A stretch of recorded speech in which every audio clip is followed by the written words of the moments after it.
Buongiorno a tutti, faccio questo video messaggio in quanto il weekend scorso, il fine settimana scorso a Castelfranco Veneto abbiamo avuto situazioni borderline per certi aspetti.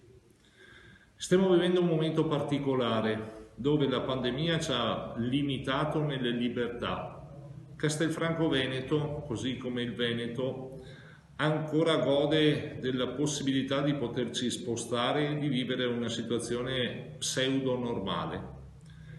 Non è tollerabile però vedere situazioni come quelle che abbiamo vissuto appunto nel passato fine settimana, e cioè vedere le persone seduti ai bar di Piazza Giorgione che chiacchieravano nel rispetto delle distanze senza l'utilizzo della mascherina.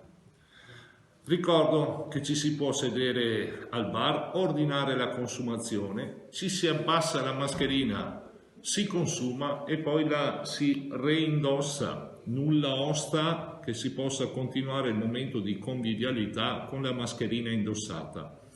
Se ci comportiamo così, è probabile che riusciamo a mantenerla questa sorta di libertà finché la pandemia passerà. Altrimenti saremo costretti ad intraprendere azioni di limitazioni alle quali non vorremmo andare, direzione sulla quale non vorremmo andare.